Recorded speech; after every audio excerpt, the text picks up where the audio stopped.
네, 반갑습니다. AP투자연구소입니다. 3월 27일 오늘의 마감 증시 같이 한번 살펴보도록 하겠습니다.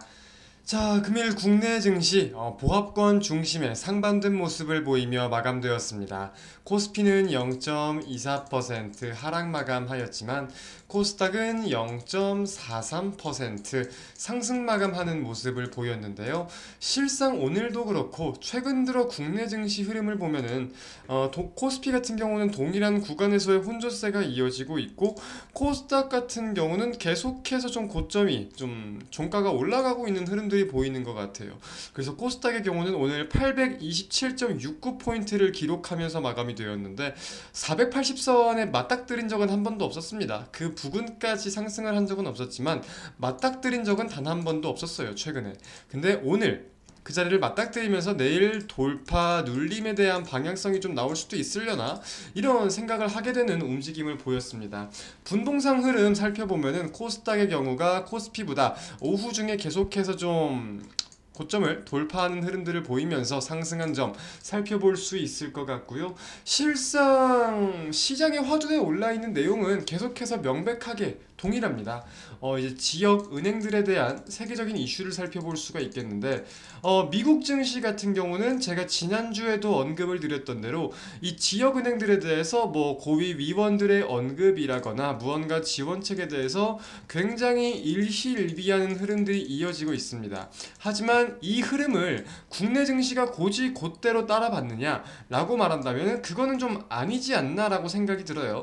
이런 부분들에 대해서 디커플링이 좀 형성이 되고 있는 것 같은데, 국내 증시뿐만 아니라 전반적인 아시아 증시가 미국 대비해가지고 크게 영향을 받고 있지는 않은 것 같습니다. 하지만 오늘 달러원 환율이 상승하는 흐름을 보이면서 외국인 투자자가 코스피, 코스닥, 선물 모두 매도하는 흐름들을 보이긴 보였어요. 그럼에도 코스피도 보합권에서 좀 마감되는 흐름을 보여줬고 코스닥은 거기서 상승 전환하는 모습까지 보여줬으니까 사실상 국내 증시 지금 강한 모멘텀을 우리가 인지를 할 필요는 있는 것 같습니다. 국내 증시 현재 가장 강한 모멘텀이 뭐죠?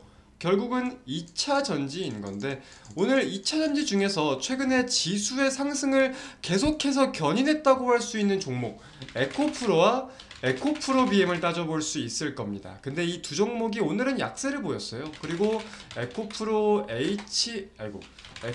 HN 이제 시리즈 에코프로 시리즈가 전반적으로 다 약세를 보였는데 그럼에도 지수가 상승을 하였다. 그런 점에 대해서는 인지해 볼 필요가 있을 것 같아요.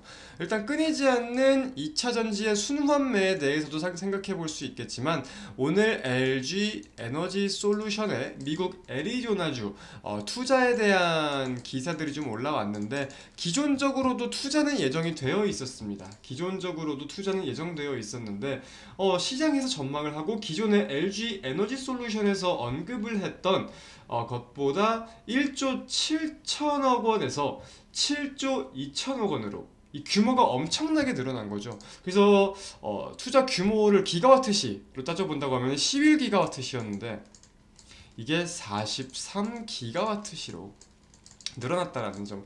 물론 뭐 미국의 IRA 법안에 대해서도 생각을 해볼 수 있겠고, 북미 지역의 전기차 판매량에 대해서도 생각해 볼 수 있겠고, 다양한 요인들을 살펴볼 수 있을 것 같아요. 근데 여기서 좀 제가 포인트로 지금 잡고 있는 게, 투자 요인 중에 이제 LFP에 대한 내용들이 좀 나와 있거든요. 리튬 인산철 배터리라고 하죠. 사실상 국내 배터리 양극재의 가장 큰 경쟁력은 하이니켈이었잖아요. 하이니켈이었는데 이 LFP 리튬 인산철 같은 경우는 중국이 주도하는 양극재였고, 그죠?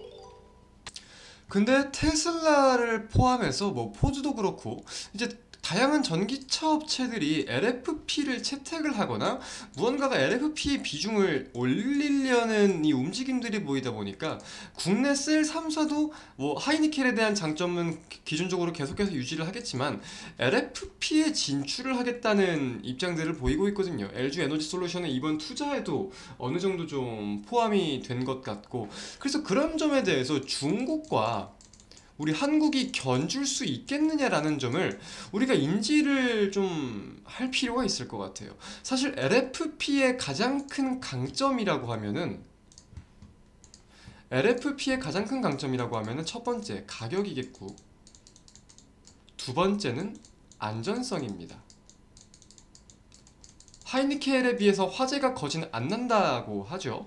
근데 이제 밀도도 낮고 성능이 많이 떨어지다 보니까 하이니켈이 쓰이면서 LFP에 대한 수요가 많이 줄어들었었는데, 이제 중국에서 LFP를 이제 뭐 CTP 방법이라고 하는데, 원래 배터리가 셀에서 모듈을 걸쳐서 팩으로 가는 방식이었는데, 이 모듈을 제외시키고 셀에서 바로 팩으로 가는 공법을 채택을 시키다 보니까 성능적인 부분들도 어느 정도 완화가 되고 있다라는 내용을 가지고 점차 LFP의 세계적인 비중이 올라가고 있는 그림인 것 같기는 합니다.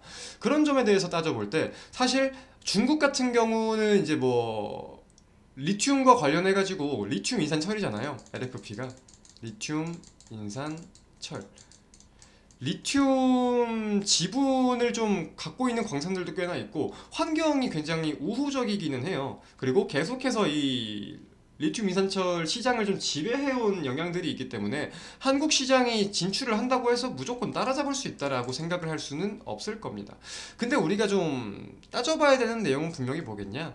중국이 일전에 포드와 합작 공장을 만든다는 내용이 있기는 있었지만, 중국 같은 경우는 IRA 법망에 대해서 미국 진출이 지금 어려운 상황이잖아요. 그런 점에 대해서 미국이 이 LFP를 많이 채택을 하려고 한다고 한다면 한국의 셀 3사가 좀 큰 수혜가 이어질 수 있을 것인지, 거기에 대해서 비중이 좀 올라갈 수 있을 것인지 여부를 체크해 볼 필요가 있을 것 같고요. 결국 LFP 같은 경우도 가격과 안전성에 첫 번째 목적을 두고 있다고는 하지만 성능, 즉 뭐 주행 거리, 뭐 에너지 밀도 등을 아예 배제를 시키고 아예 무시할 수는 없을 겁니다. 특히나 미국은 땅덩어리가 굉장히 크잖아요. 그죠? 그런 점에 대해서 따져볼 때 밀도적인 부분이나 이제 주행 거리, 성능과 관련된 부분에서 중국을 좀 압도할 수 있는 내용들이 발표가 될 수 있을지 여부들도 우리가 확인을 해볼 필요가 있을 것 같습니다. 뭐 어떤 식으로 경쟁력을 더욱 올릴지는 모르겠지만 방법은 일단은 다양할 수 있겠다고 생각이 들어요. 뭐 셀 투 팩을 떠나서 셀 투 팩, 뭐 셀 투 바디 이런 내용들도 있을 수 있겠고, LFP에서 무언가가 에너지 밀도와 관련된 원소를 한 개 추가시켜서 뭔가 상용화시킬 수 있는 방법들도 있을 수 있고 다양한 방법들이 있을 텐데, 일단 한번 중국과의 경쟁에서 어떤 식으로 전략을 세우는지 중요하겠다까지 말씀드리면서 오늘 영상 마치도록 하겠습니다. 감사합니다.